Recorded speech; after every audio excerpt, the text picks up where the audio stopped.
Hello and welcome to the Baby Loss Podcast with me, Gabriella Austin. This podcast is for bereaved parents like myself to share their story around baby loss and miscarriage. Today I am joined by my friend Claire, who shares the story of her son Hope and the miscarriage she experienced just months before. Hope was born at 14 weeks and at time of recording, Claire did not know the gender of her baby. Many of my new friends I met through a charity called SANS, which is the stillbirth and neonatal death charity. Baby loss is unfortunately more common than people think and certainly more common than discussed.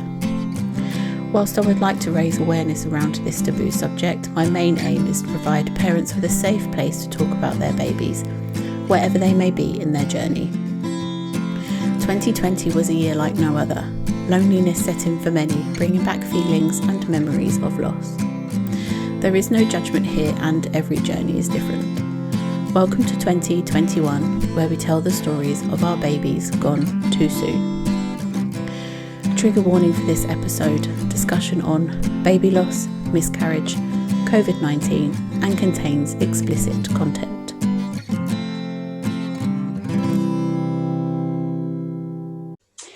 So I'm Claire and I'm mummy to baby Hope. This is mine and Charlie, which is Daddy, story about how Hope came into the world and Hope's journey right from start to leaving this world, really.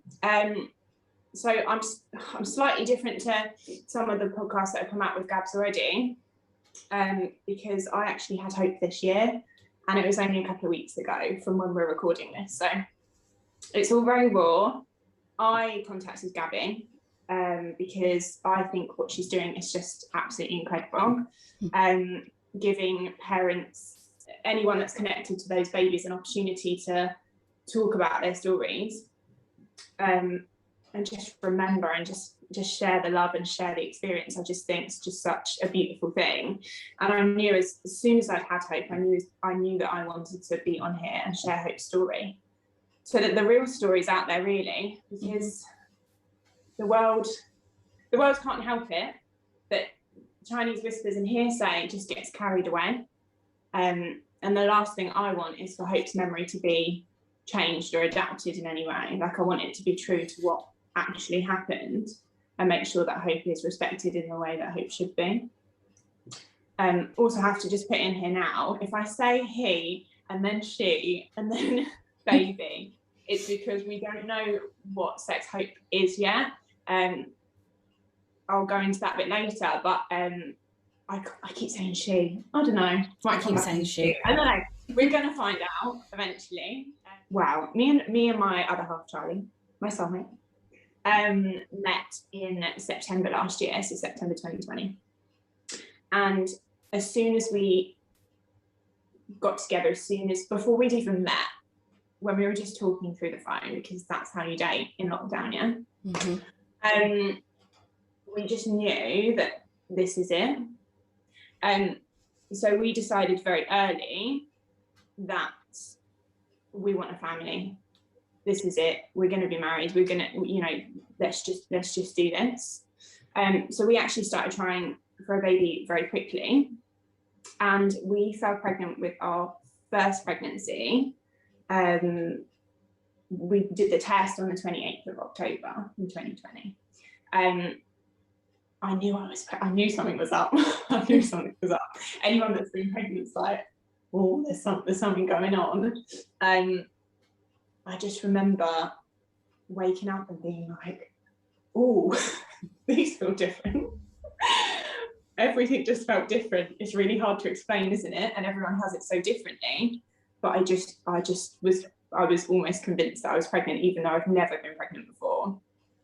There's no feeling like it. Like, I don't think I could smile that big even if I tried now, because it's such a pure first experience of it.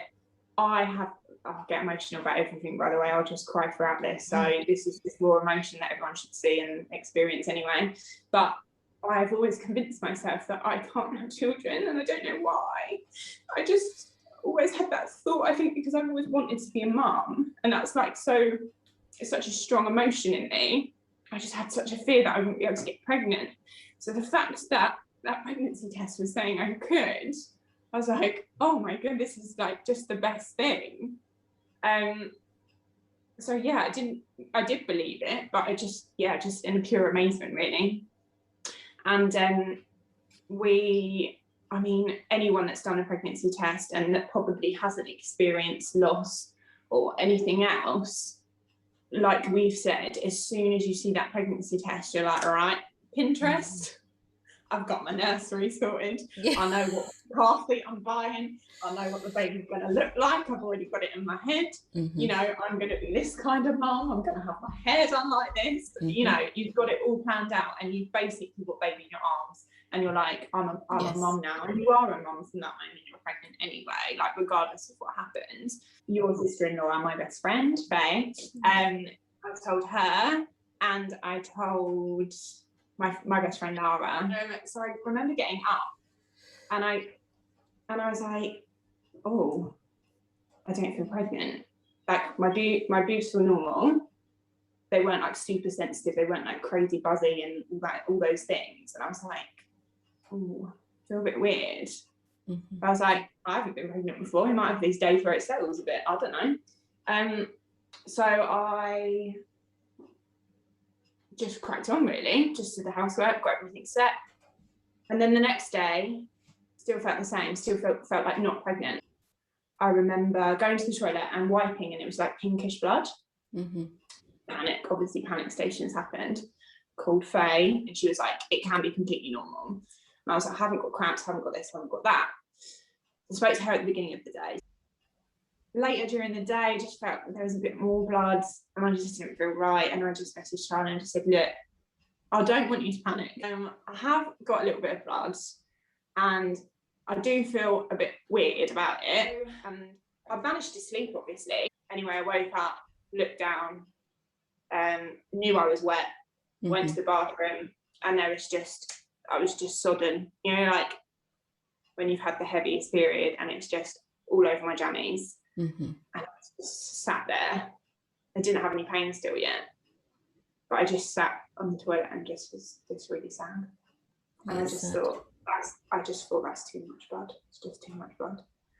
So I had a minute, and then I called Charlie in, and he came in, and I was just crying on the toilet. And I said, this isn't right. Like, this isn't like this baby. I don't like saying this because it's an awful like comment, but I remember saying like, this obviously wasn't meant to be. Then I'm just really sad.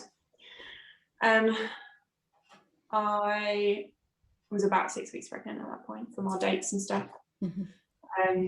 So I got up, was very British, and made a cup of tea. And I messaged the girls. So Laura and Faye are in like a group chat with me. And I just said, this baby obviously wasn't meant to be, girls. There's way too much blood going on. Sad, but I'll be all right, kind of thing. Like, don't worry, I'm not in pain, kind of stuff. That was all to change very quickly. I went to walk from my kitchen in my flat to the lounge, which is the furthest room. And I think I got to the hallway, and then I was on all fours, and the pain just absolutely consumed me. And it just dropped me to the floor. And he managed to get me onto the sofa, but I was on all fours, and I've never felt pain like it. Like the most internal pain I've ever had in my life. And I was panicking, and I almost passed out. And then Charlie was like, right, we need to ring. So we rang 111. And he explained it, and they said like how much blood she lost, all this kind of thing. And that question, and I have to fill a mug. I'm like, what's a bloody mug? You know, the hospital mugs are this small. My mug for a cup of tea in the morning is basically a soup bowl. I don't know what you're trying to ask me. And I actually haven't collected the blood that's come out of me, believe it or not. It's actually in my pajamas. Let me just bring that out for you. I know they're doing their job, but you know, you're just like, a mug. I don't know. I can't measure it. I remember somebody, one of the midwives asked me how many pads I'd gone through, and I was like, loads. Just loads. Hundreds of them. I don't know. I didn't know I should be counting. No. And it's not really what you want to do when you know that that's your baby coming out. It's just frustration and just pain and sadness and everything else, that you're just frustrated and you just need help, and you're like, please stop asking me these silly questions and come and get me, or get me to a hospital, because I don't know what's happening and I'm really scared. And then Charlie was really worried, obviously, because they can't do anything when you're in pain like that. No matter whereabouts you are on your pregnancy journey, when you're in pain, they just don't know what to do. And they're scared for you, but they're also scared for their baby. It must be a really weird position to be in. Definitely. Yeah, definitely. And when you can't really explain pain at any point, you can't explain pain to another person, it's very difficult for them to know what to do, even if they're trained to know what to do. So yeah, rung 111 and asked all these silly questions, and then said that they had an ambulance on their way, that he needed to keep popping his head out, walking outside to wave the ambulance down. If there was any other changes in my symptoms, anything else, ring back, and if we've got anything else further to say, we'll ring you. Okay. So I was on all fours. I could feel large amounts of blood coming out and everything else coming out, and that's when the pain was there. I don't know if it was a contraction, I don't know what it was, but I know that pain came at the same time as that was happening. So I remember just screaming fuck a lot, basically, just shouting and just going quiet sometimes, feeling like I was going to pass out, and then we were in the toilet, and I was on the toilet because there was just so much. By the time they rang back 20 minutes later, and they said, we haven't got an ambulance for you. And Charlie, he lost it a little bit, because he was like, I've been sticking my head out, like, if you told me that, no one said, can you get her to hospital yourself? We are able to get me to hospital, but because they hadn't mentioned it, we didn't know that that's what could happen. So we're like, could you get her to? He was like, yeah, of course I can. I'll get her in the car right now. Like, I could have done it 20 minutes ago. Yeah. There already, and it was just frustrating, because he just needed me to be looked after by the right people, and we were doing what we should, but just been left for that long. When you're in pain, that long is a long time, isn't it? And in between those times, I'd called my mum and my stepdad. So this was at like 6 a.m. or something. So my stepdad answered, and I just said, Charlie froze, couldn't speak on the phone. So I said, I'm really sorry, Carl. I know it's really early. I'm sorry that all this information is coming at you. I am pregnant. I'm fairly sure I'm miscarriaging. I need you to come look after the dogs. He's like, getting in the car now. They just came. And then as we were leaving to get in the car after 20 minutes of waiting for a non-ambulance, we crossed them as I was coming out of the back gate. They were coming in, so the dogs weren't left at any point, which meant I'm always thinking about the baby. So I was glad that they were here to look after them, and it was just nice to like have a hug with them both before I went. I'm so graphic, I'll tell people everything. I was sick in the car, and we had nothing but a Burger King cup, and it still makes us laugh now, honestly. Forever you will see a Burger King cup. Every time you see a Burger King cup, I'm never going to drink. I don't eat that kind of food, but he obviously had a Burger King at some point, and I was so grateful for that Burger King cup, because otherwise that would have been like in my top or my bag or whatever. So went to the hospital. They didn't scan me. They took loads of blood, as they always do. The bloods were coming back that I was still pregnant, and I was like, I don't know, but I think it's highly unlikely that I'm still pregnant with the amount that's been coming out of me. I did a wee sample then, and that's what they tested to say I was still pregnant, I think. And they said, we haven't really got any scanners available, but we can book you in Monday. So this was Saturday. And I was like, okay. Don't really know what else to say. Okay. And the pain and everything had settled within a couple of hours of being there, and there was less blood. And I do remember changing one of my pads and it looking different to the rest, and I felt like, I think that's baby. It's hard to explain anything like that, isn't it? But I just part of me knew, and I think because the pain started to settle after that as well, So Monday came round, and we went for the scan. did and when you go to the scan, I went to St Richard's, Chichester. You go for the scan, you put right next to the people that are having their happen scans. And it's just, I knew that I wasn't pregnant anymore, but there's always that little hope in you. There's always that little hope that some miracle has happened, and actually that was blood from somewhere else, and baby's fine, which wasn't the case. But you're sat there with all those worries and all that thoughts, and you can just, rightly so, the couples in there, the mums in there, had their scans, they're talking to the midwives and they're buzzing, and rightly so. But you just wish there was a soundproof door between the two. Like, be happy, be joyous, please enjoy every moment of that. But I just don't need to hear it right now. Like, there needs to be more of a separation. There needs to be a soundproof door. There needs to be a different entrance. There needs to be more protection when you're in that time, I think.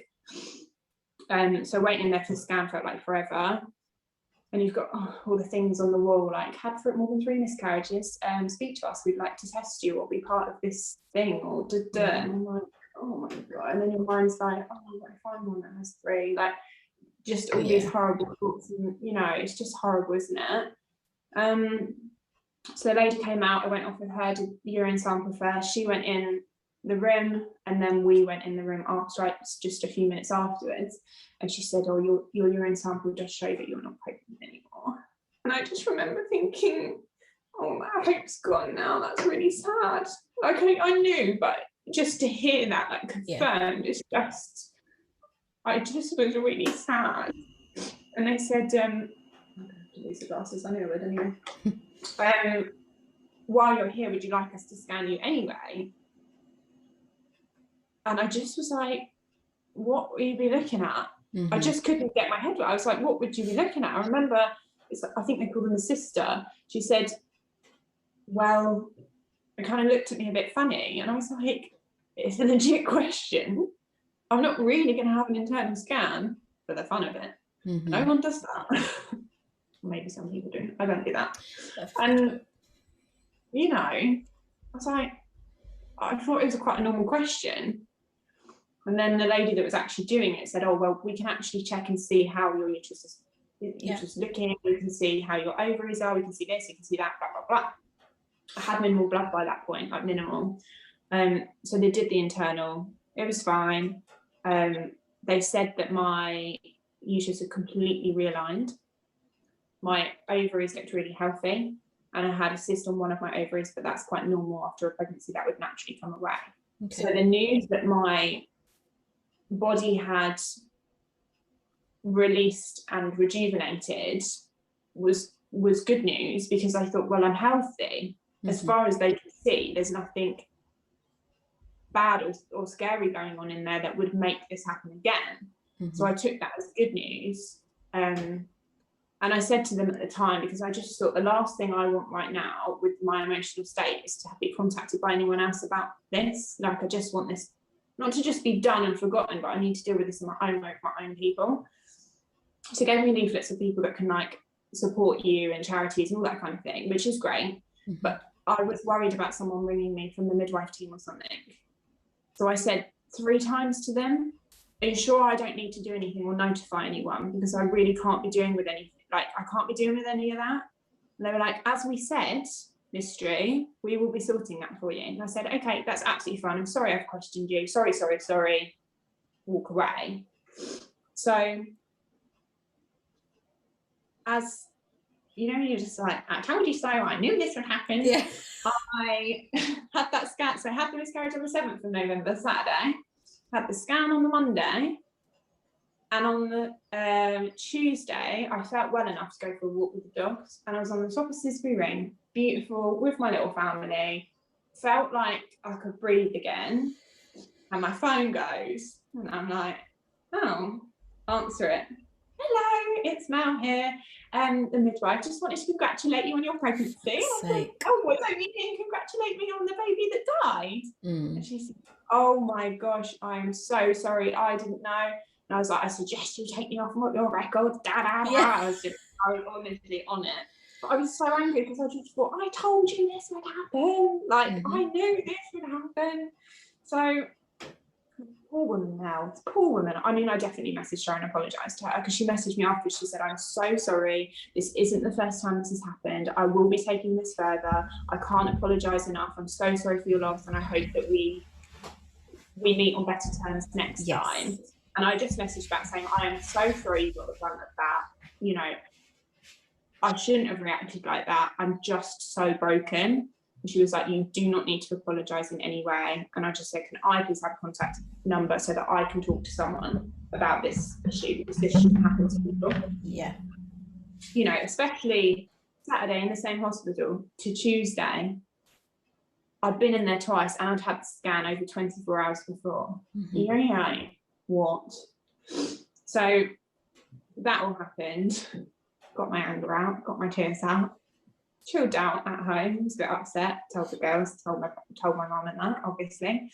And then I get another phone call from the head of midwifery at St Richard's.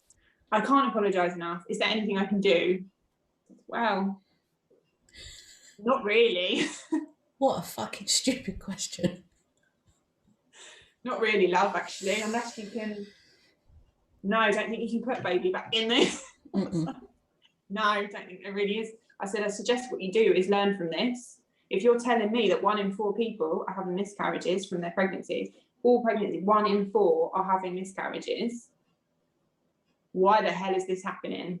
Why is your paperwork not up to date? And why are they not priority paperwork being put through immediately? I suggest you learn from the situation and make sure this doesn't happen to someone more vulnerable than me, not someone as feisty as me. Yeah. So that went down well, and she said, and I was obviously crying, I was very upset. And she said, oh, here's my number. If if your other half wants to speak to me. Charlie's like hovering in the doorway, thinking I'm gonna ring her. Yeah. He's like, let me at it. This is the only thing you can do so far. Do you know what I mean? Like, he's like, oh yeah, I'll ring her. And because he works in care, he knows how the paperwork should be done. You know, he's part of that world, so he knows it's unacceptable on every level, but even through work. So he rang her and he made sure that she knew exactly why that was not okay. Yeah, I had a similar phone calls. Oh, really? Yeah. After Isabella, I had breastfeeding course booked and I had like antenatal classes obviously booked, and I guess they weren't happening until maybe like 26, 30 weeks pregnant. I can't remember. And obviously I was only 22 when I lost Isabella. But yeah, I got a few phone calls and a few like Tommy's emails and Boots emails just to say like, oh, congratulations on reaching this far. You know, these are the deals that we've got, and having a phone call saying, oh, hi, this is so-and-so from whoever it was, just confirming your place at the breastfeeding course and stuff like that. And I was like, no. But the breastfeeding course wasn't anything to do with the hospital, but I would just felt like, well, surely I won't need to ring them because they'll just find out. But obviously they didn't find out. But it's shit to be still on everybody's like emailing list. And yeah, I mean, obviously I could have taken myself off the emailing list, but you're not really thinking about that. No, you're just not at home sad. I have to check my emails when I get home. No, that's I must unsubscribe to everybody. And yeah, so anyway, yeah, I know what that feels like, to get a few phone calls just to say like, oh, you know, just confirming your place. It's like, you're confirming my place because sometimes people have had miscarriages, or you're confirming my place that I'm still going to come, or are you checking that I'm still pregnant? Yeah, it was horrible, but I was quite polite and just said, oh no, unfortunately my baby died. So I won't be coming to your really breastfeeding course. Yeah, it's really kind of you to be able to be polite. I, on the other hand, is not. Well, I felt like saying, well, I've got breast milk, so should I just come to the course anyway? It's there anyway. Yeah. Right.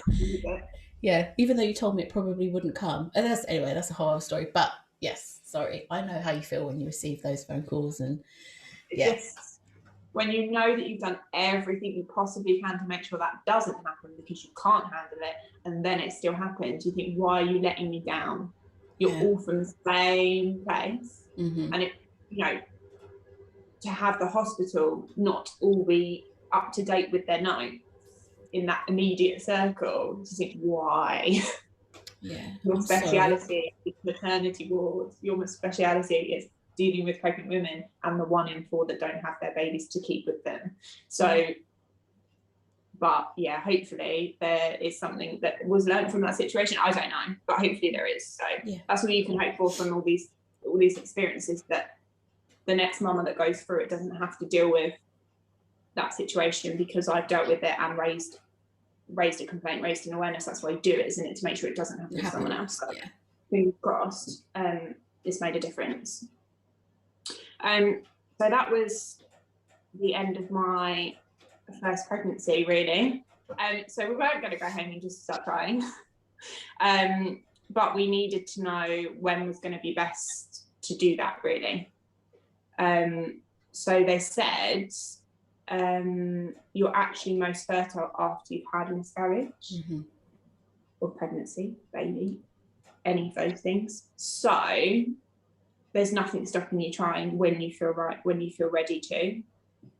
And we didn't go home and try, but we did start trying the next month. And that's when our second baby was conceived. So that's a good thing from all of this too, to know that we can get pregnant. That's one thing. That's one thing that a lot of people wish they could. So, you know, we're very blessed in that way. So yeah, when I was pregnant the second time with Hope, I felt different to the first time. I didn't feel so crazy. It was basically my boobs more than anything. Like I didn't feel so like hormonally crazy. It didn't feel like they were like all the time. Like it was just much more chill. So I didn't really know that I was pregnant until it was coming up to when I should test. So probably the week of being overdue, I guess, that I started feeling different, but not different like last time. So I was like, this might be what a period feels like and what sensations I will get before a period after I've miscarried. I didn't know what those feelings were, but I knew that they were different and they weren't like pregnancy beforehand. So I did my test on the 6th of December. It was a Sunday morning and I didn't feel like I was pregnant. So we had a spare test and I did want my child to sleep. And I didn't lie to him and I didn't say, oh, let's do a test and pretend that, you know, the first time we're finding out or anything. I just, when he woke up, I was like, oh, by the way, we're pregnant. He was like, what? And I was like, oh yeah, the test. I was like, what? But obviously really happy, and we just couldn't believe it, really. Obviously really nervous because of last time. Didn't feel the same kind of pregnant. Didn't know if that was a good thing or a bad thing. So as soon as we could, we booked an early scan. So when we got there, it actually was, we were 7 weeks and 3 days. But I remember going into that early scan just being so worried and just so, I just didn't know what to expect. So I'd had the internal scan, but the only internal scan I'd had was to confirm I wasn't pregnant.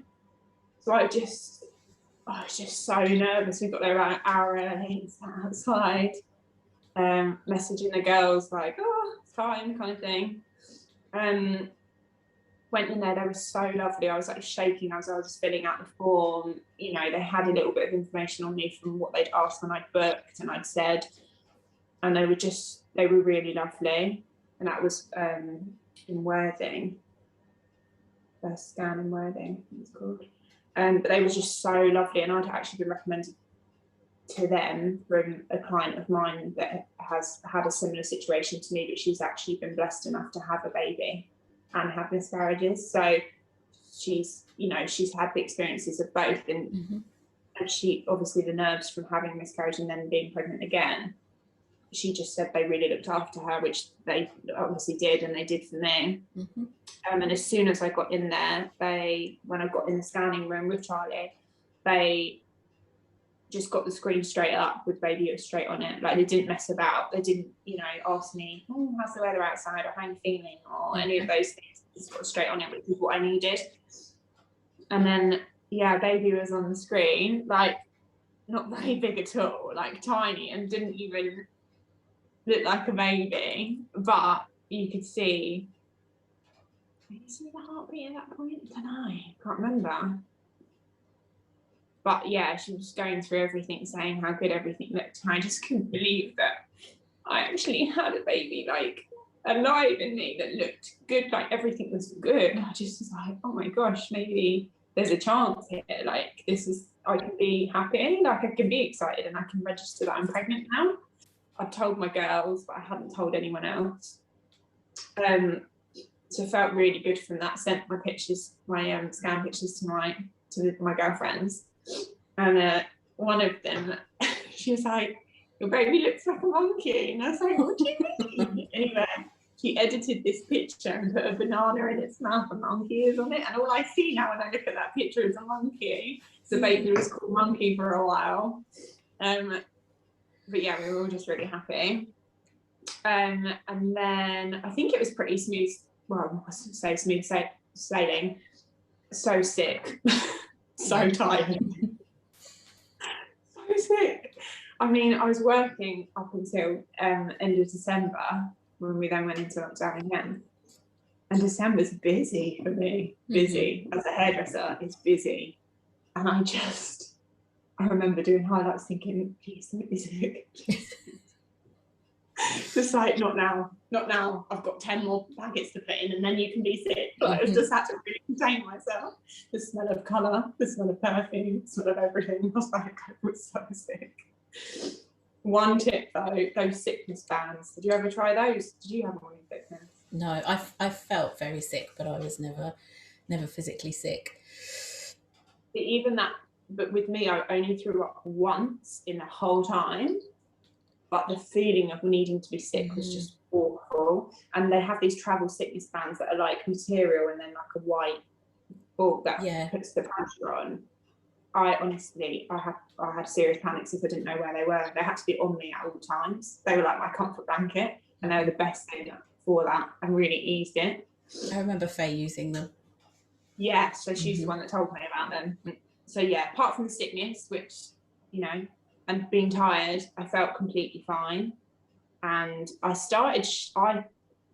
it's hard to know whether it's bloat or whether it's bump, but I felt like I started showing quite quickly. I'm a curvy girl, but I generally don't have a tummy. So I noticed it quite quickly, and that was quite nice because I just felt pregnant, because you've had that scan at 7 weeks and then our next scan is 12 weeks, and those weeks between just feel like forever. Yeah. And you just want to know. You want a scan machine in your house, you want to have it on there all the time, you want to know what your baby's doing all the time. So it was nice to have that bump and feel like pregnant. And the sickness almost was a good thing, because you were like, this is normal, I feel pregnant. It feels like it's developing. This is what I should be feeling. Yeah. Like, it should be taking everything from me and making me feel like crap. That's good.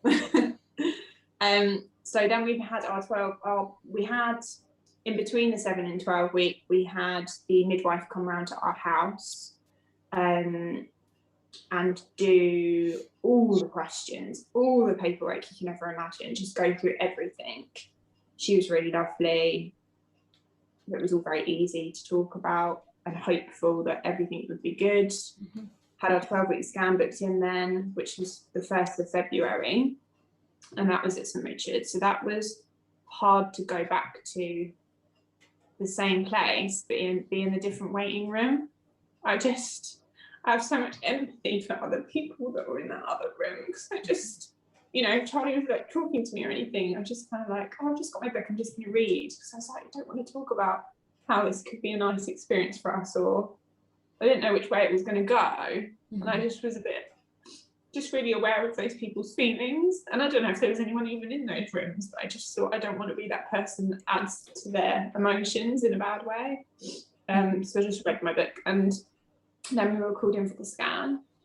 And baby was fine. Baby was dancing around for ages, like proper mover groover, and like waved as well. And then like that, baby just turned around, hands here, legs curled up, and just went to sleep. Like, that's so cute that Bubs has shown us how it sleeps. That's really cute.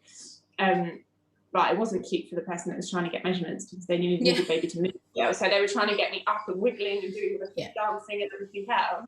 So everything was good, and we had great pictures. So when after you've had your scan, you then go to another room and have bloods done. And the lady there said, I showed her my scan pictures were in my notes, so she looked and she was like, oh my gosh, that's a really good picture. Like, it's really clear, and it was really clear. So it was nice to hear that that was a good picture, and also the report was just, everything was spot on, which was great to hear.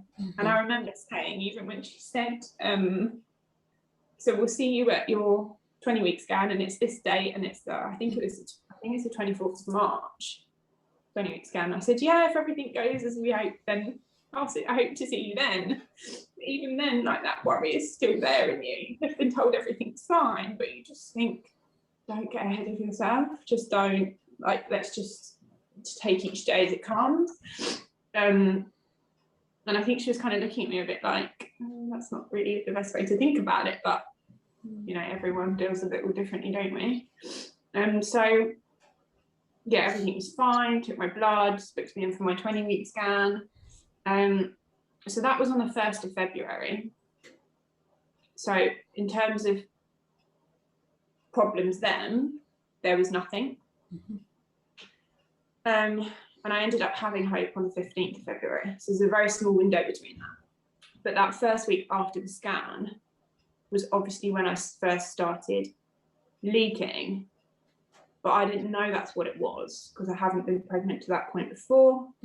Again, call Faye. And I was like, I got up one morning, and so I hadn't gone for my morning wee yet, but I had my pants on and I put my tracky bottoms on, so they were quite thick.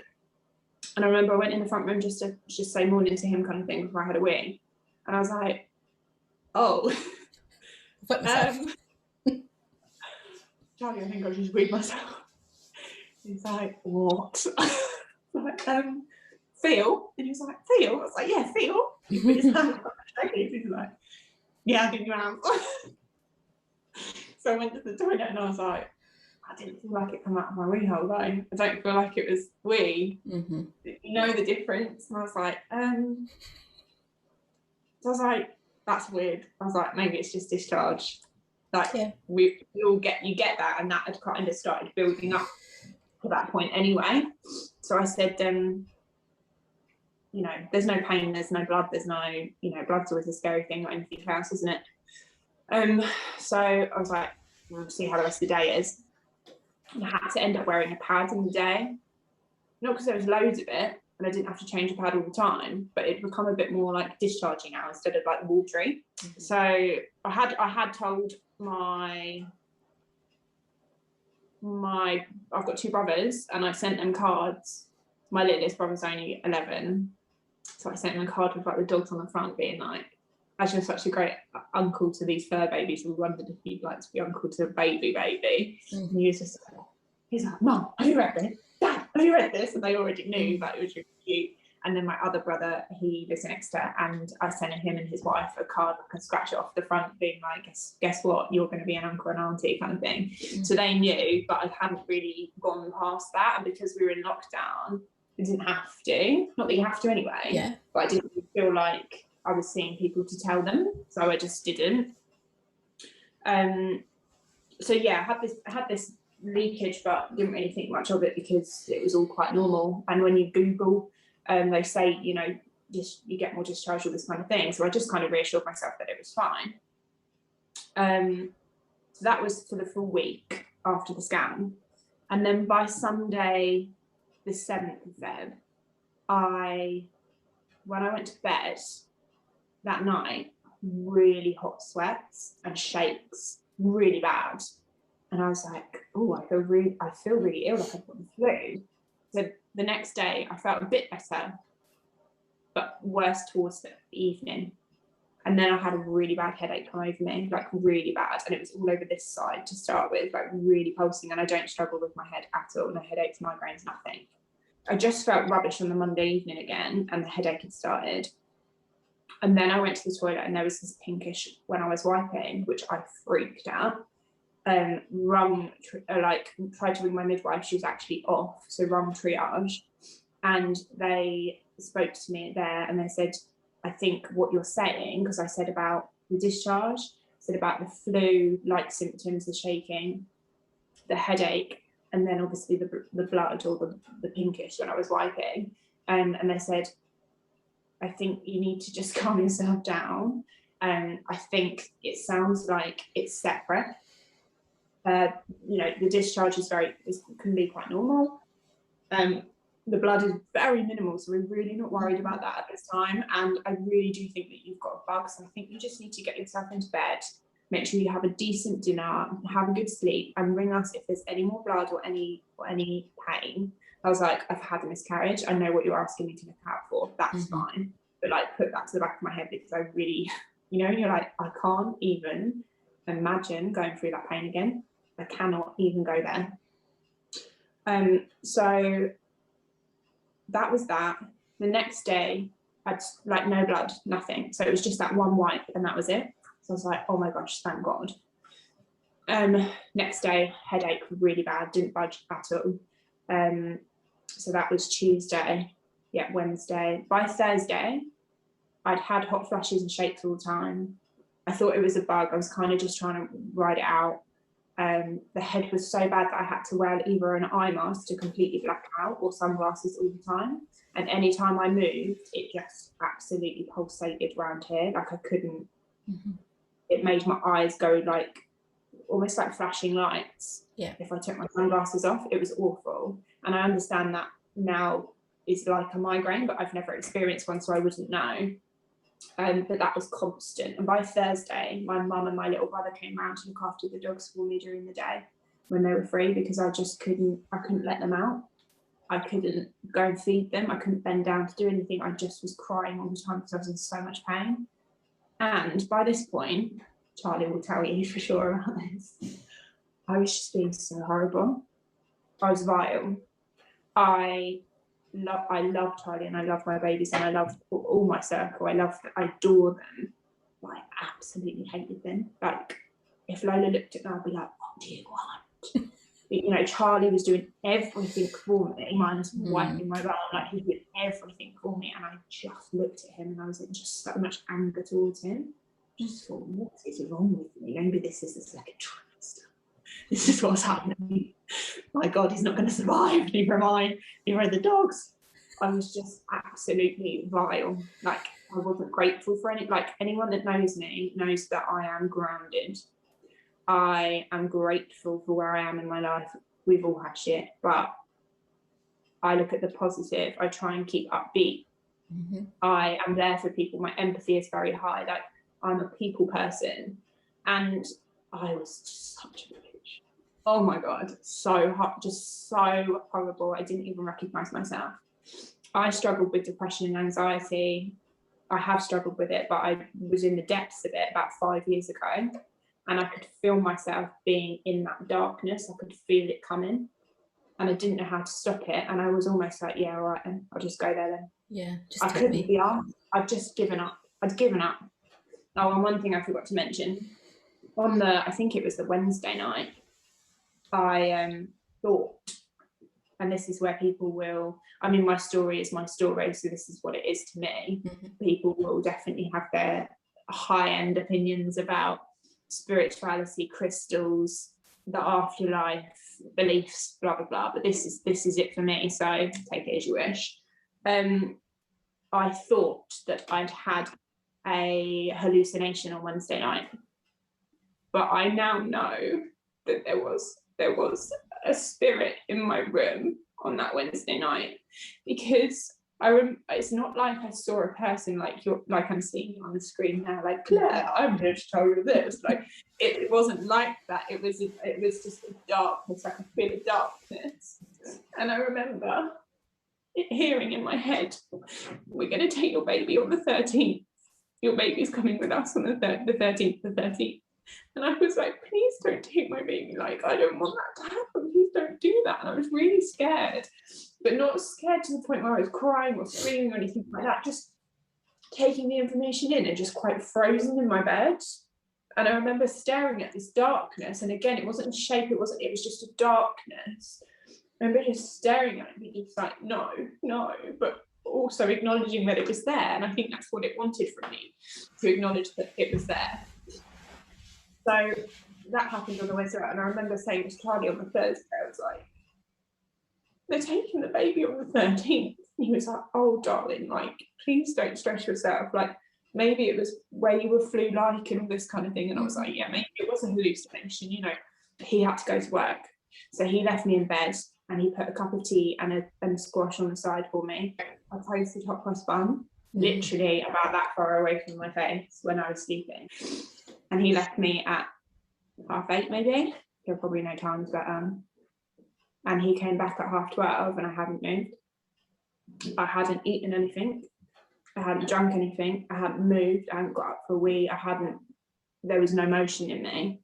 So he came back and he had bought me lunch. I hadn't had my breakfast. And he came in and he was like, oh, why haven't you? And I was like, I'm so sorry, I haven't eaten it. I haven't got any strength. I don't want to, you know, I really want to, but I can't. And he was like, darling, this has to stop now. He was like, you need to ring the midwife. You need to ring someone. And I was like, okay. So I got myself propped up in bed and I rang the midwife, and it was ringing and ringing and ringing. And I just thought, oh, Charlie's just come back from work. He shouldn't really be here. He's just popped in. I can't keep him waiting. Like, you know, all these pressures and worries in your head. And I am ill, but I don't want the drama of it all. Like, I'm not that ill. There's nothing wrong with me, really. I just need to pull myself together because I've just got depressed. So I'm really annoyed with myself. So rang 111, told them everything. They said, we're so glad you rang us. You really need to get to your GP within the next 2 hours. If you cannot get to them, you need to ring us back. I was like, oh, sounds like there's something wrong with me. Like, okay. I managed to get myself in the shower. That was an absolute win, because I hadn't for days, because I just couldn't breathe with my head. And I managed to get to the doctors. Went in there, she's lovely. And she said to me, here's a urine sample. So she tested that and she said, you've got blood in your urine. And I said, okay. Oh, and by this point I was wiping and it was pinky again. So I'd mentioned about the blood as well. And I said, she said, you've got blood in your urine. I think you've got a really bad UTI. This would explain this, and this. She said, I'm going to give you antibiotics and you should take a dose tonight, tomorrow morning, and by tomorrow afternoon you should start to feel a bit brighter. If you don't, I've misdiagnosed you and you need to get some help. So you need to ring 111. Yeah. She also used that thing to try and listen to the baby's heartbeat, but I knew that my placenta was at the front. So the fact that they couldn't hear baby didn't really worry me, because I thought, I know it's unlikely to be able to. Yeah. Went to the chemist that we were assigned to from the doctor, and they said, she told me that in half an hour your prescription will be done. I was like, oh, cool. So went round there, waited for like 20 minutes, then went in and asked. And they were like, oh no, there's no name of Claire Drew here. It can take up to 2 hours. And then, so they didn't have my prescription. And they said, there's no prescription here for you. There's nothing, there's nothing on the system. And I just felt like, why can't someone help me? I need that prescription. Like, I need to make sure that my baby's okay and that I'm okay. And I need that prescription. Like, why? But at the same time, whose fault is it? Where do you go? Who do you turn to?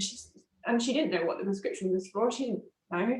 And she said, if it is urgent, you can ring 111 and they have got an on-call GP that can do the prescriptions. You could pick it up tomorrow. And I was like, okay, I'll do that. I just felt really like, I didn't cry in there, but I just felt really like lost. I didn't really know what to say. I was like, okay, and left. Came out to the car. I said, Charlie, I haven't got it. And he was like, what? And I was like, yeah. And he was like, right, get in. Got in the car. He drove around to the doctor's, which is around the corner. They'd shut, so that was another door shutting on us. Got home, rang 111, told them the situation. They said, right, our on-call GP will call you within the next 2 hours. This was at 7:00. Got to 11:15. No call. Rang them again. You are on the list. I'm so sorry you haven't been called yet. Okay. That on-call GP did not call until 16 hours later, when I was already in hospital and I'd already been checked for meningitis and a brain tumour. They let me down. They all let me down. and I just felt like everything was closing in on me. So I was up most of the night waiting for this call, sweats, shaking, more blood. I don't know if I'd had to put a pad on yet or not, but it was definite blood now. It wasn't, there was nothing pink about it.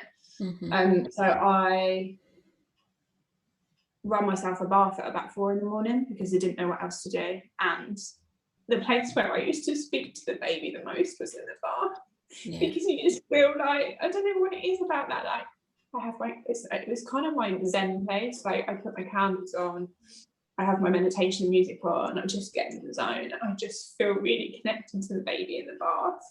So I just had a little check-in, really. Didn't say anything much, but just been like, Mummy's here. Hope you're right in there. Hope you're still dancing away or having a little nap. Wish Mummy was napping. Hope you don't feel poorly. You know, just a normal chat, really.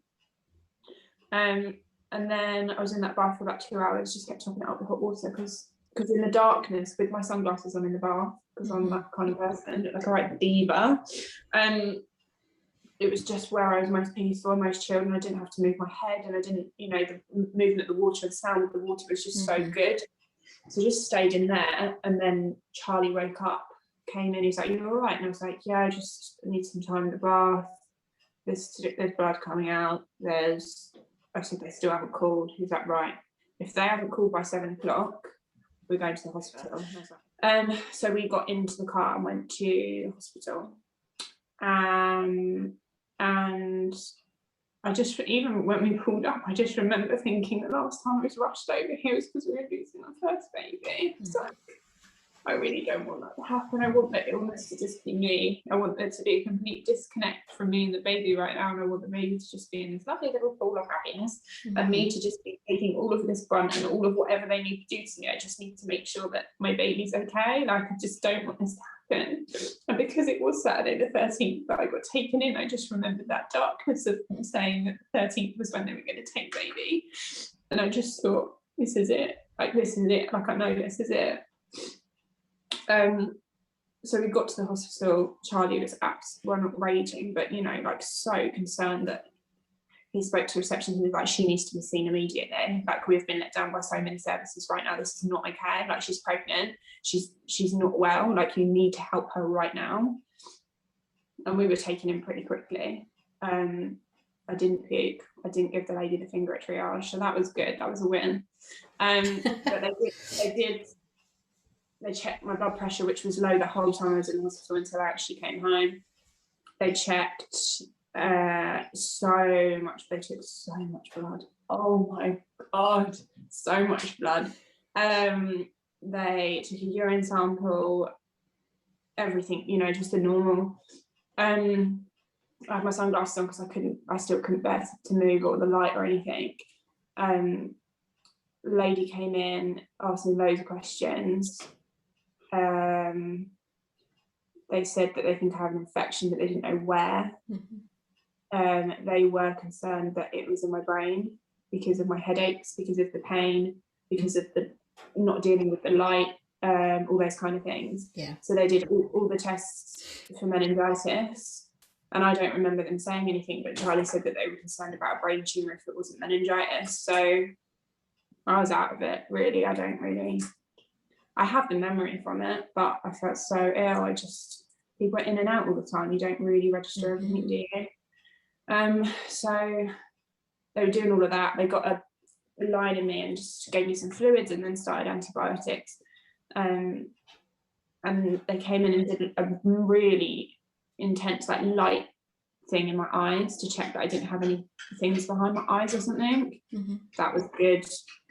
They wanted to do further tests. They needed the gyno team to come and check me, all those kind of things. So they decided to admit me. About my headache had lifted, because it had. Like, I was at a point where I might take my sunglasses off, and I felt so good.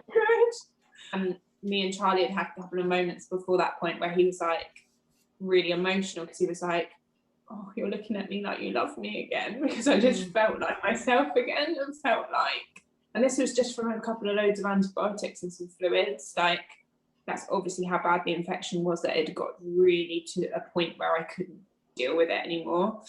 But I just looked at him and just was completely in awe of him, which I still am now.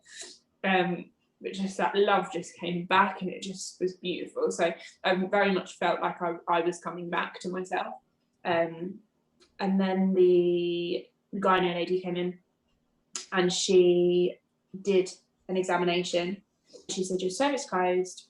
I'm not concerned about baby at this point, and there's no blood coming out of your cervix. So, you know, in her world, she was pretty happy. Mm-hmm. And I was quiet, but taking the information in. So then I was there for the evening on my own, which was fine.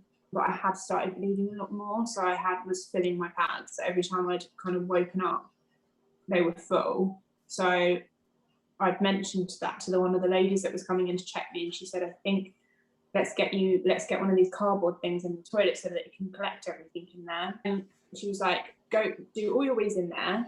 Once you've had a wee, buzz us, and if you change your pad, put your pad on there so we can see, and we can just keep a record of how much is coming out, basically. And I was like, okay, I wasn't too concerned. And the gyno lady had basically told me that everything was cushy up there. So I tried to keep myself calm, tried to tell myself that obviously they know what they're talking about, so let's just get through the night and just see Charlie tomorrow and see what tomorrow brings. So that was the Saturday. Gone. Sunday morning I woke up. Yeah, it wasn't the best night. So I had a few hours from 4 o'clock onwards. And that's when I woke up and there was blood clots coming out of me. And I was worried. And I think honestly, the team that looked after me were absolutely incredible. I loved them. Like I had the most beautiful and best experience. But this lady is the only one that just remember her one comment. I buzzed, as I had done after every week, and I said to her, I'm really sorry. I know you're obviously new on shift, but they've told me to buzz when I've had a wee and my pads and everything like that. And she walked in, she looked in the toilet and she went, oh yeah, it looks like a period. And I said, yeah, and that's the problem because I'm pregnant, so it shouldn't. And she said, oh yeah, I know. Just thought, why would you tell me that then? Go away. You don't even need to comment about it. Just take the pan and walk out the door. But you don't need to keep say it to anything. yourself. You're so insensitive. Really annoyed. And she said, "Oh yeah, I work on the gynae ward." And I thought, you really should know better than sweet. You should leave. Know better. And I just didn't say anything else. Just gave her a look, which made her leave quite promptly without the cardboard thing. So I had to go and remove it the next time I went to the toilet and put it on the floor. So I got to look at those blood clots for a bit longer, which was delightful, knowing that could potentially be part of my baby coming out. Even though I've been told everything's cushy, that clot's not good. So then the gynae lady that had come the day before then came to see me. And she said, I've brought up the thing that you try and hear from the heartbeat. Mm-hmm. I didn't do this yesterday because we didn't want to cause more stress if we couldn't hear baby, because it doesn't mean this, that, the other. And I said, yeah, and as I'm aware, placenta's at the front, so you might not be able to hear it. So she couldn't hear heartbeat. I didn't think you would. And I said to her, I'm just really concerned about the blood. And she said, oh, I didn't know you've had more blood. And I said, well, they've been collecting it all night. She's like, oh, I've only just got back on shift. I didn't know. I was like, probably should be on my notes though, shouldn't it? She was like, oh, yeah. Yeah, I'm sorry, I didn't know you had more blood. Okay, let's get you down for this scan. It's like, okay. So we're waiting to go in to see this guy for the scan, and he had someone else in there, so we waited for quite a while. And then we went in, and this is where it's just really sad. So I think his name is Mr. Vexy. Charlie will know how to pronounce it better than I will. Went in and saw him and had the scan, and we saw a baby on the scan, and he showed me on the screen. And the baby was really fine, really happy, again, dancing, and Hope waved.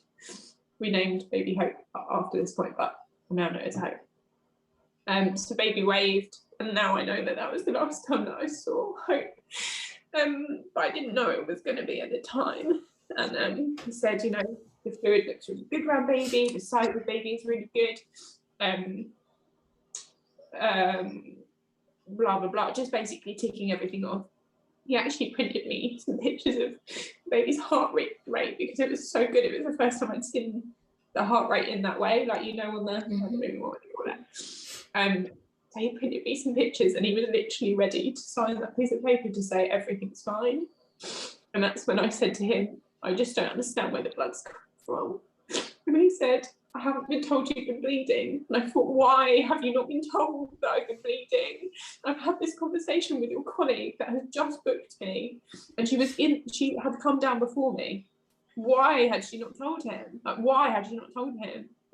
So he told me from 1 second that my baby was fine and signing baby off, to then needing to do an internal examination where he took a swab and he said, I'm really sorry, but you're leaking amniotic fluid. Your cervix doesn't look like someone that's 14 weeks pregnant. It looks like someone that's about to give birth. And I think it's really likely that you're going to miscarry in the next couple of days naturally.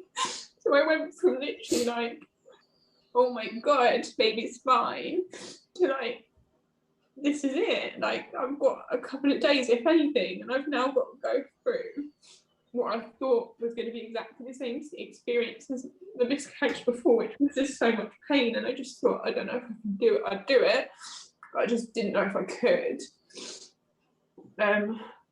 So I just cried and put all my clothes back on, and then just got wheeled by that lady who just is silent. She just was like, I'm so sorry, I really thought that was good news for you. And I was like, that has literally broken my heart.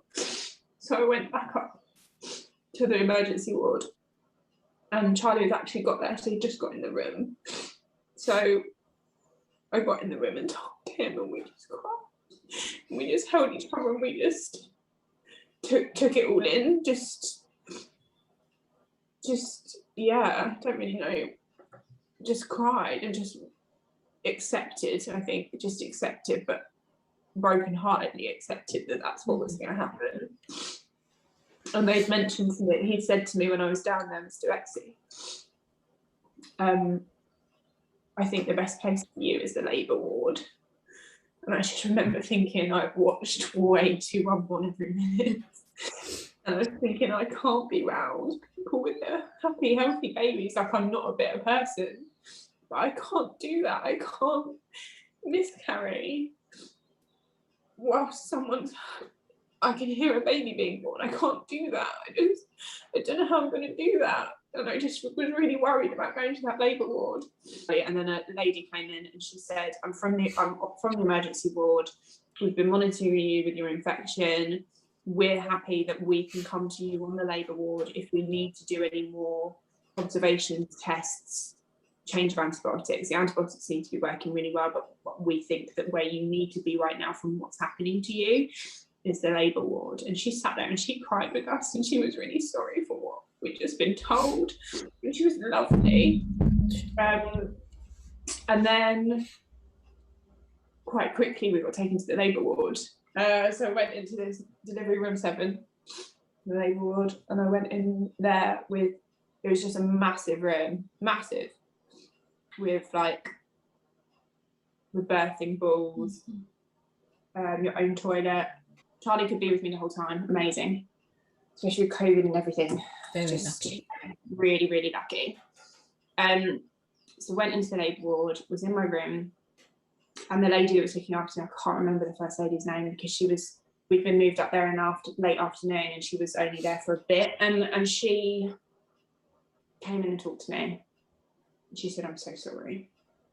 And I just said to her, I just can't understand how I've just gone from hearing that my baby's fine, so I'm going to miscarry. I don't understand. And she said, right, let me get Mr. Betsy and his have more of a chat. So this is when he came in and he said, I'm really sorry for how that happened down there. Like, I'm sorry I wasn't given that information. I'm sorry, you know, he was apologetic, he was lovely. Obviously, this is the first time he's met Charlie too. And he said, there are other things that might happen. I was like, okay. And he said, I think, in my professional opinion, from the looks of your cervix, that the most likely outcome is that you are going to miscarry naturally in the next couple of days. If you do not miscarry before tomorrow morning, we will do another scan, another test, and we will look at things again, and we will keep going. If there's a possibility that the test for the amniotic fluid leakage has been compromised because of the blood, but I don't think there was a lot of blood when I was testing, but that may have been compromised. So it may be a false test. You may not be leaking that, but I think you are. If you're not leaking that, you may go on to have a normal pregnancy. I was like, what? You're literally bouncing me from every option. And then he said that the third thing that might happen is that you might continue leaking this, and it might be what's making you poorly, and you might have to make the decision to terminate your baby. And I just remember thinking, I can't do that. I can't. I mean, I know people out there have had to do that, and I just, so much respect for them, but I just thought, I can't choose. I can't make that decision. I don't want to. I really just don't want to. So having all that information, I was just like, oh gosh, there's so many things now, like me and Charlie have just had that time to realise that this is it and that's done, and we've just got a miscarried birth baby, like this, it's out of our hands and this is what's happening. To actually now 2 other options, I was like, oh my god, I don't even know where to begin. I don't know where my head's at. I don't know. I just knew that I really couldn't make that decision for the baby. So I had some time with Charlie, and then he had to go, and he felt really bad. Like, I know he feels really bad.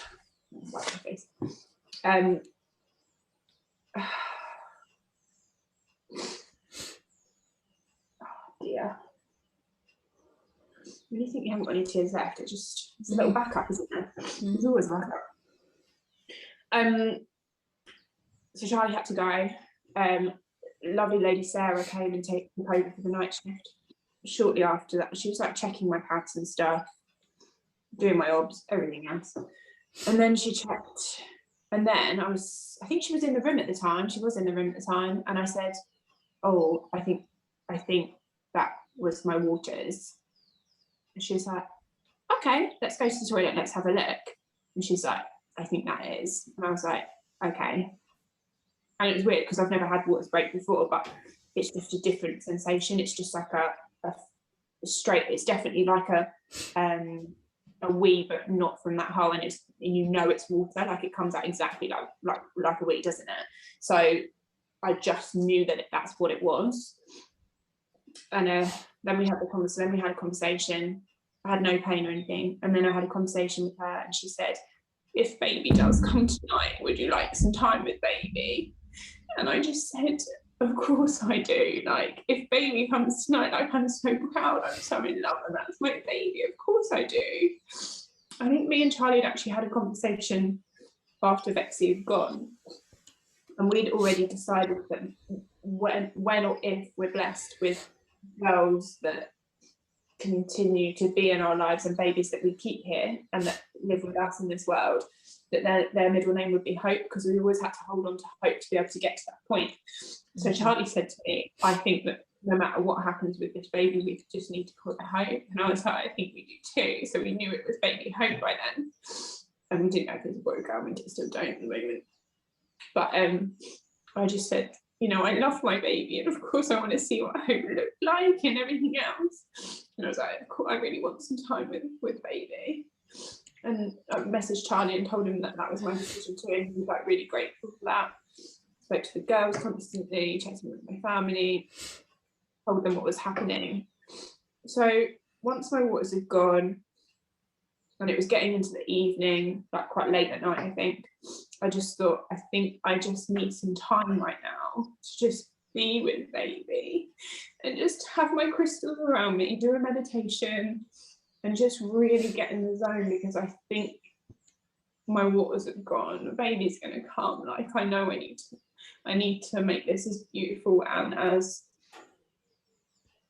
respectful for Hope and myself and Charlie as I possibly can. Like, I really don't want to be out of control. I don't want to be too emotional. Like, I just want to be in the moment and enjoy my baby coming into the world. So I just thought, I'm going to have some time to set all my crystals up around me. I just sat in my tea and my pants. And I had watched a little bit of hypnobirthing and stuff, but I also do meditation anyway. And I just really got in the zone. and I closed my eyes, I laid back, I had the crystals all around me, mainly like near baby, and I just remember just silently crying, not like uncontrollable, just beautiful like silent crying a lot, just flows out of you so naturally, doesn't it? Mm-hmm. Yeah, and I call them silent tears. Yeah, that's exactly what they are, aren't they? And then I just laid back and just let that feeling come out. And then I held onto my lump and I just had a little chat and I said, darling, Mummy really needs something from you.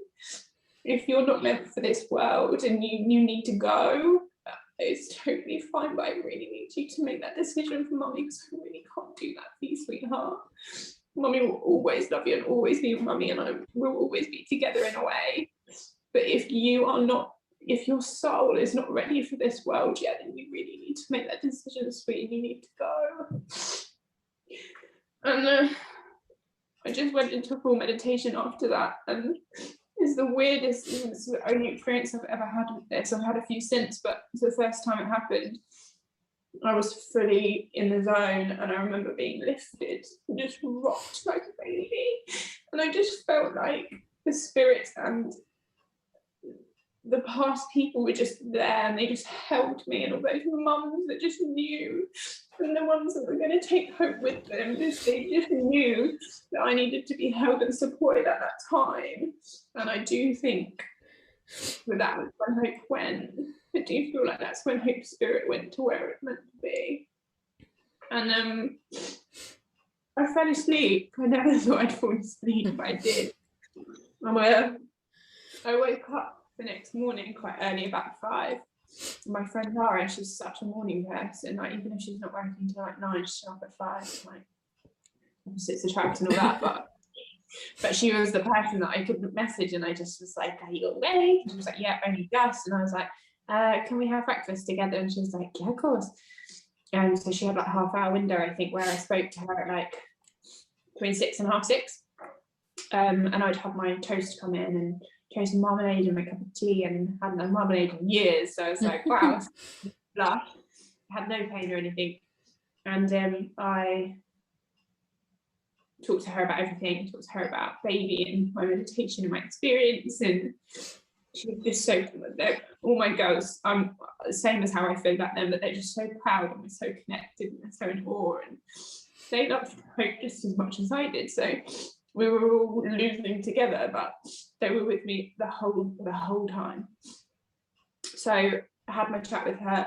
She went at half 6, and then I checked in with everybody else. So messaged everyone else, spoke to Charlie. I don't know if I spoke to Charlie before or after that, but I told him that my waters were broken, told him that I think the baby was coming. And the last person I messaged was Faye. And I remember just saying, I told her about the experience. She thought it was beautiful. I thought I was going to have time with brothers. She said, I would too, you know. And I just, at 7:14, I messaged her saying, check in with you when I can. And at 7:15, Hope was born. So Faye was the last person I spoke to, which was really nice. I mean, anyone who would have been nice, but it was lovely that we had that with Faye. And so one of the last messages I sent to Faye was like, "Oh, I'm just going to get up and have my morning wee, and I'll speak to you in a bit. Check in when I can." Got up, no pain, walked to the toilet, cardboard things in the toilet, back at me. So I had a little wee, and then Hope was born. And I remember just looking down and just seeing these little feet. And I just called the emergency cord, and Sarah came in, and I said, "I think the baby's here." And she came in, and she picked up baby, and she said, "Yeah, it's baby." And I was like, "Oh my gosh, it's just so precious and so beautiful." And I was like, "Oh my darling," like, it was just my beautiful experience. I could cry a lot now, but it was beautiful. And there was no pain, and it was just so gentle and so peaceful, you know, like exactly how I wanted it to be. And then I had to do the glory water while I was in the bed because baby was still attached. So my dignity gone. I'm like wandering over to the bed, baby just there, attached with the cord. And then I was on the bed, and another lady had come in that was actually shift changing with with Sarah. So she come in at, you know, when I've written her letter, I've just been like, I didn't even know your name for ages because I was in the zone and I didn't really know that there was different persons. Yeah. I was in the zone. So we got onto the bed, baby's between my legs, and I got these tiny little scissors and stuff. And this isn't a disrespectful thing, but this is just what I thought, and my thoughts were just coming out because I was just being so open to the situation. And I said, oh my gosh, this must be what it's like when the borrowers have babies, because look at the size of those tools. Because they were like literally tiny. I was like, where have you got these from? A doll's house or something? And then so they cut baby's cord, and then they said, this is a basket for baby, and it was like a beautiful knitted basket that was about that big. And it had a little knitted blanket that went on the top as well. So baby Hope was put in there.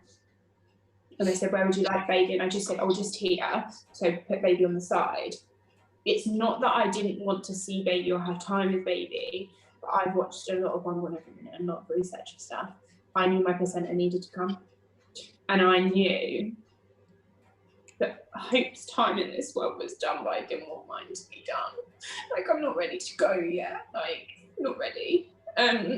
So I needed to concentrate on making sure I was okay, and then I could have time with Hope's body and take all of baby in and just have that time. But I needed to make sure that my job was done as mama first. Like, I needed this to happen. So I was sat on the bed and I'd got my crystals out and they'd done a few examination, and I just went into my breathing meditation again. And that's when I was rocked again, and it was really beautiful.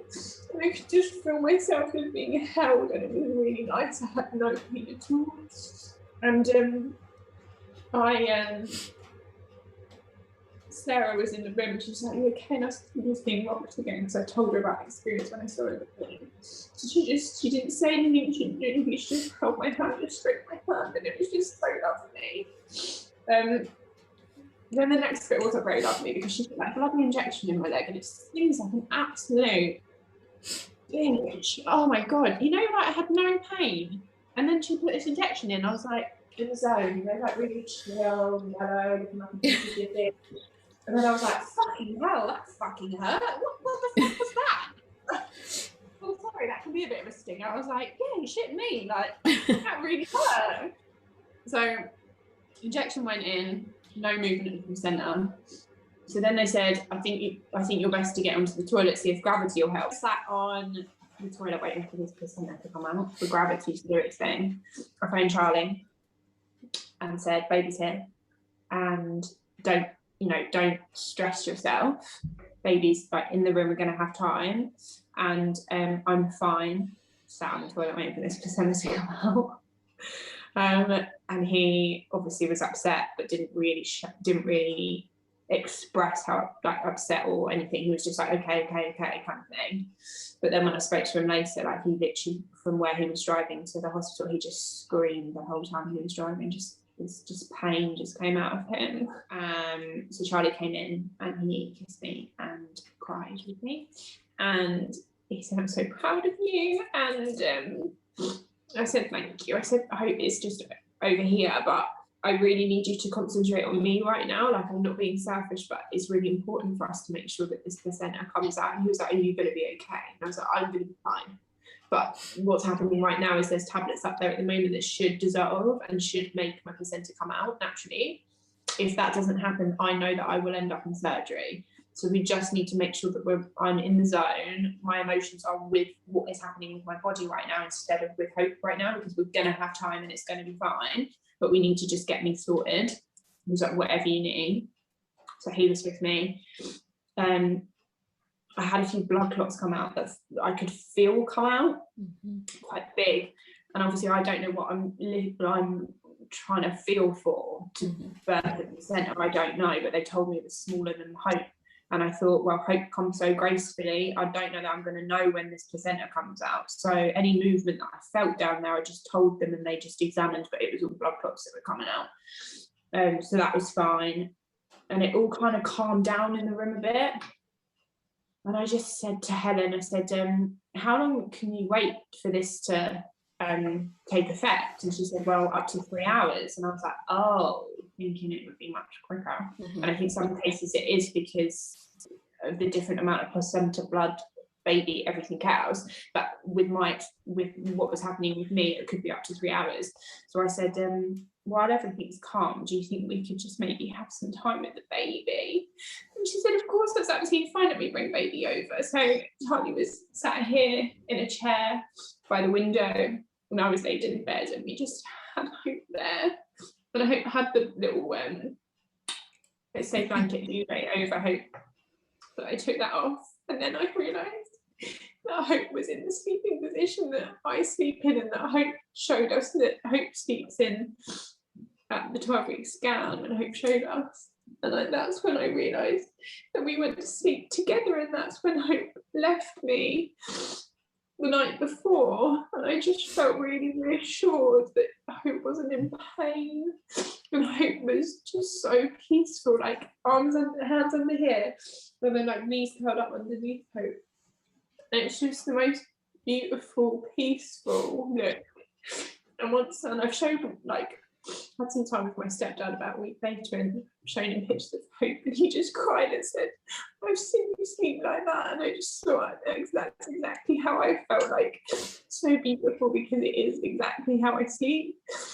And Hope's little nose, and just like perfect little lips, beautiful eyes, and just perfectly formed in the most tiny miniature way.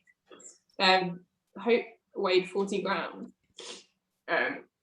just so tiny but so perfect, and you can just see what Hope was going to become. And I think that's what's sad, because I believe Hope's soul wasn't ready for that body, and Hope's this is Hope's destiny journey, that Hope's soul wasn't ready for that body. So that's why the separation happened. But I think what I find sad and what I mourn for is what Hope could have become, and the life that I could have had with Hope here in that body. Like, it wasn't meant to be, and that's how I feel, and it is fine. And I'm happy that the soul has gone where it's meant to be, and everything, the universe has done what it needed to do, and everything's happened how it should. But I think what I get sad for was that vision that you've implanted already, the baby that you can see there, that could have grown into something else, and that could have been held and breathed on me, and been fed by me, and just all those things. And I think that's just where the sadness waves come for me, is that in a year, 2 years' time, I'll think, oh, what could have Hope been now? What is Hope a girl or a boy? We're gonna know, but is he or she like this? Is he or she like that? Like, that's where my sadness comes, I think, from that life that I thought was gonna be with me here instead of in the next world. So yeah, we had a lovely time with Hope, and just really just took everything in, and took loads of pictures. There was 2 beautiful little knitted hats, but they were too big for Hope, so we didn't put them on. Hope was very fragile, so we didn't hold Hope, we didn't touch Hope, we just had Hope in the basket, but felt so connected at the same time. And every single person that came in the room, Helen just introduced me, Charlie, and Hope too, and that just meant so much, because I just think, yeah, that is my baby. Like, this is what you can see from what my baby was. And most people were like, oh, can I have a look? And just said such lovely things, and it was so respectful and beautiful and passionate, and all the things that you would really hope for in a time like that. They were all of that and more. All of the staff, just like the love I have for them, and the letters I've written. I was so emotional yesterday just getting that all out, because I owe so much to them. I really love them. But it's not just a job they do. I've said to each and every one of them, you're walking angels amongst us, because they just are. That is not just a job, and you cannot be a pure, beautiful soul to do that job. Just blows my mind. I had some lovely time with Hope, and then the time obviously passed, and a lady came in with like a bandana on, so like a surgery lady. And she said, it doesn't look like it's going to come very naturally, does it? And she said, give us a push. So I got to push. Didn't come out. She said, it's not out of your cervix. I was like, okay. She said, so we do need to talk about surgery. Went through all the options. The whole team was in there. They were all very nice. They all came and spoke to Hope, spoke to Charlie. It was all really nice. And I said, and you know when it's getting serious, there's more and more people in. Yeah. I said, I have got one request. And they said, what? And I said, can I please brush my teeth and wash myself, because I ain't even brushed my teeth since this morning. I said, Hope came so quick, I haven't had a chance and I feel rough. They were like, yeah, of course, that's fine. We'll go and set everything up. Gave me the form and filled everything out and managed to wash myself. Do you know what? In my mind, this isn't even funny. I just thought, if something's going to happen to me, at least someone else thinking whether I die. I thought, if you die how you are on this world, and you end up having to live forevermore in the next world, I'm not having humming breath. It's not happening. So I'm brushing my teeth. I didn't let on to Charlie that I was thinking that way, because I thought he's got enough stress on his hands at the minute. But anyway, I was fresh and I went into the surgery. So they put the sheet up in front of me so I couldn't see. So from here, like, when I was numb and everything, but they'd actually allowed me to take my phone in with my meditation music and a couple of crystals. So I just got in the zone and I just got back to my breathing and I disconnected myself from my body and just got into my mind, and I did really well. And the next thing I knew, and the only thing I felt was what felt like a rolling pain sensation over my belly. That's it. I didn't feel anything else because everything was so numb, but I think that was just a pressure. So we had some time with Hope. Helen came back. And no, Charlie still had Hope. And then he said, oh, do you want Hope back? And I said, yeah. And I looked at Hope and I just said, Charlie, my Hope's changing now. And I think it might be time for Hope to go. And he said, yeah, there is some changes happening, isn't there? So I said to Helen, we've just been looking at Hope and, there's some changes happening and I don't really want to see anymore. I don't need that memory of Hope. Like, that's not how that needs to happen. So I think we need to say goodbye now. Just a bit absolutely fine. I'll give you a few minutes. Yeah. So, as a lot of your guests have already talked about, we've got a beautiful memory box, and I haven't even opened it since I've been home and looked at it or anything. But they still do the two little bears. And so one bear, this is the only thing that touched Hope other than the nurses and people from here on out. The only thing that touched Hope was this bear that we kissed on Hope's lip. And we've kept that one in our box. And then me and Daddy Charlie, we kissed the other bear and put it with Hope. And it was in Hope's little bed with Hope. And it was so hard for Hope to go, but it's just what needed to happen. And then after that, we talked and asked if someone could come in and talk to us about a post-mortem, because it's a complete option. Like, you don't have to do it, but you can. And we just wanted to know more about it. And then, because of my beliefs in the fact that we just said goodbye to Hope's body and Hope's soul is already gone, I believe that what we've got left of Hope is a body, and if we can learn anything from that body, or if any other families can learn anything from Hope, then we are more than happy for Hope to help others. So this lady came in and she spent so much time and she was so kind. And, I always remember this part of the thing that she was going through. She said, I need to just read this out to you. She said, I need you to know that all of our team will always treat your baby with respect and the care that you would expect us to. Like, your baby will never be disrespected. And please know that our team will care for your baby as they should be. And I just thought that's such a lovely thing to say. And know and have signed, like, I just think that's so lovely. And they were like, Hope's going to have a mini operation. Tiny little parts of cells of Hope will be kept forevermore. We'll learn from in the future. I might be gone by the time they learn something from Hope. And I just think that's incredible. Like, that Hope can do that for other people, for science, for potentially someone having a baby here that stays here with them. Like, how incredible. So we agreed to all of that and we were really happy with what was happening. And when we got told what was going to happen to Hope, so I slept really well. I woke up in the morning and then we had a chat, me and Sarah. And this is where this bit links up. But she said, I need you to know that I took Hope down to the morgue last night. And I said, okay. And she said, but I hope baby wasn't on its own. 2 other babies left the world yesterday too. And I put them all together and they were with their baskets and their bears. And I just thought that's such a lovely thing to tell me. But also my heart for those other parents. I just thought, oh my gosh. And also that realisation, it's not just you. It's not just you.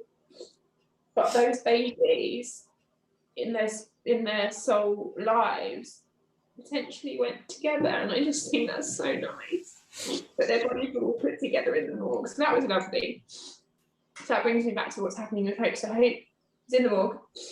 And then Hope on the Wednesday, after I had Hope on the Monday, was going to London. And that always makes me and Charlie think of like London baby from Friends, but just saying it at the time. We were saying, and I woke up on Wednesday and I was like, London baby. And he's like, oh yes, today.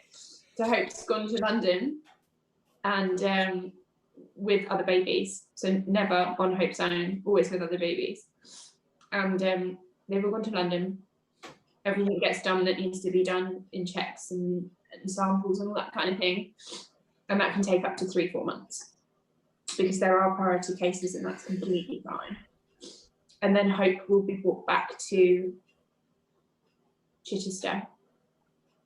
And then Hope will go down to the cemetery, like the cremation. And again, travelling there with other babies. And then Hope will be cremated on Hope's own. And then we will get Hope's ashes afterwards. Me and Charlie have decided that we've said what we need to, and Hope's soul is where it needs to be. And I'm really happy that I will have a part of Hope's body here in the world that I can keep with me forevermore. But I don't need to be there when Hope's body's cremated. I don't feel like I need that. We've asked for nothing religious to be said because we're not religious, we're spiritual. You don't need things to go into crazy, you don't need to have all this crystal power with Hope's body when it's been cremated because we've done all of that together already. Me and my family and my girls, my mum's actually ordered us all candles that we're all going to burn together on the day that Hope's cremated, and it's going to have Hope's name and date of birth, I think, and we're all playing the same song at the same time, so we're all going to be united and on our way that night anyway. So I feel more connected to the people here like that than I do if I go down to the cremation. I don't need to do that. That's not good for any of us in our views anyway. But I have found a piece of jewellery that Hope's going to go in when Hope's ashes come back. So I can just keep that memory and that part of Hope that was in this world with me until I go and meet Hope again. So what my thoughts are. And then if there's Charlie really wants me to have that and knows that I need that. But Charlie, there is a ring for Charlie as well. So he said if there's enough, then he'll have a ring too. So we can keep Hope with us forever. Yeah. That's lovely. And then will they be able to tell you if Hope was a boy or a girl after they've done the postmortem? We don't care. We think it's very 21st century that the baby hasn't got a gender. Name is Hope, regardless of if Hope's a boy or a girl.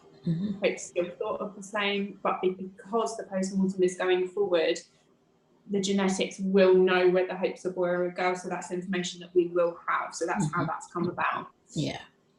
So by the time Hope goes down to be cremated, we'll know if Hope's a boy or a girl, which is another thing to know, and then to think about, imagine years later, like you know a bit more about your baby then. You don't need to, but you do then, so that you can have a bit more, just more knowing them, I think. Knowing them is definitely, I wish that I had found out when I was pregnant. I know I've mentioned this before, because then I would have had more time with her, but it, it's tough shit. It's happened now, so Yeah, exactly. Yeah, I can talk about how I feel, because that makes me feel better, that I can talk about it and get it out there and off my mind, if you like. But yeah, I think it's very important. In my opinion, it's important to know the sex. And if you were to ever ask me for my opinion, that's what I would have said, just because that's just my opinion. Yeah. Yeah, for sure. Yeah. So yeah, I think that's obviously Hope's journey now. Do you come home and it just feels like it didn't happen? Mm-hmm.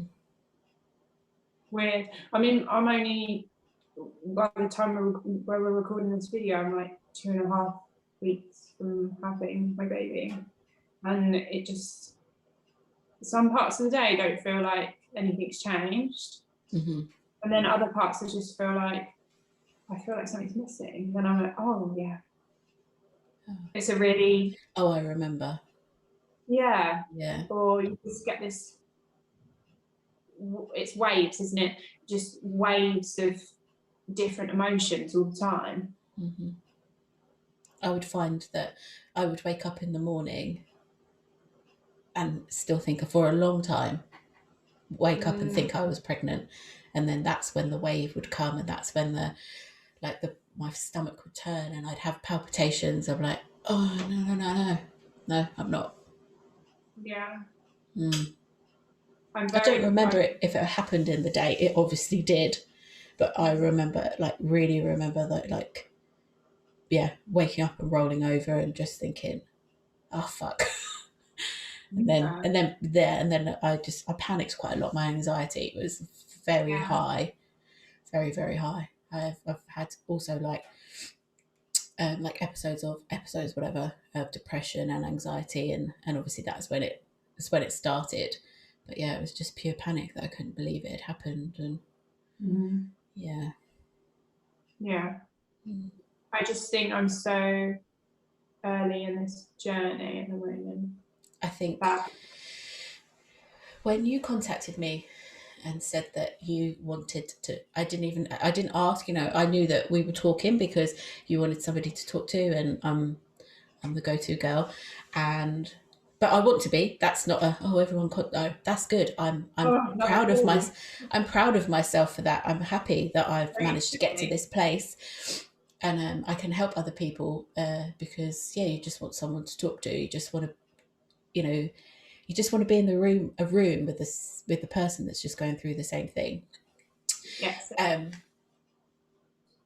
But when you said we would like to come on the podcast, both of you and Charlie, I just thought you were just so brave that you could do it instantly. As as compared to 6 years and 2 weeks is instant, isn't it? It's a really long, a massive difference. And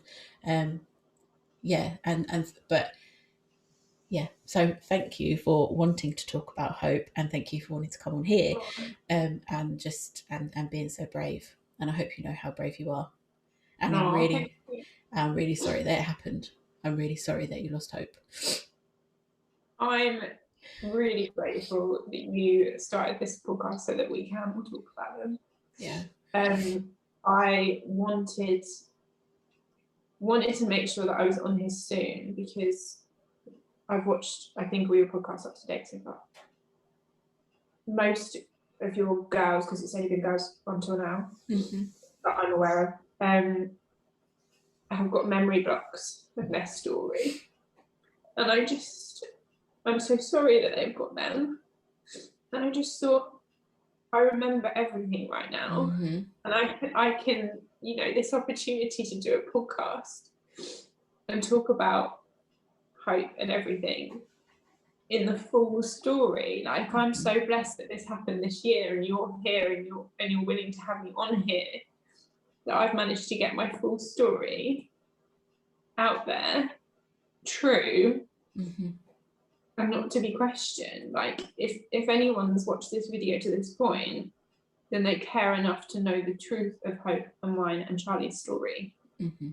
If they've watched snippets and taken what they want from it and decided to call so-and-so because, did you know Claire had a dead baby? then that's not the respect that there should be. But the fact that there is now a video out there that will be kept forevermore, forever, of this real story, and the respect that Hope and all the other babies should have, is just such an incredible thing that you've done for us all. And I'm really grateful, really grateful. And I'm so glad that we can share Hope's story, and me and Charlie have discussed how Hope can help others more now. And it's early days yet, but we know that we're going to start a charity in Hope's name, and we're going to raise money to make sure that other parents and other people that go through this have as much support and as beautiful experience as what we did. Yeah. Because I can't bear the idea of someone not being treated in the utmost respect and compassion, because that's what we all deserve in life in general, especially through an experience like that. And I'm so saddened to hear that people haven't had that. And I don't want that to happen anymore for all these mums, because it's hard enough with what you go through to not have these walking angels amongst us to look after you. Like they should have everything. I'd give them the world if I could, but money to help ease anything in that world, in that crazy time, is what we're going to do in Hope's name. So yeah, that's lovely. And everything will be, we'll put that all together and start raising. Thank you so much for finding the Baby Loss podcast and remembering Hope. If you would like to be a guest on my podcast and share your baby story, or if you would like your baby loss charity featured, then please get in touch by searching Baby Loss Podcast on Facebook, Instagram, and my YouTube channel. If you have been affected by today's episode, then please reach out. SANDS can be reached via their website, sands.org.uk, spelt SANDS, their Facebook page and their helpline on 0808 164 3332. If you require immediate help, you can call the Samaritans 24 hours a day, 7 days a week for free on 116 123. Thank you for listening, and see you next time.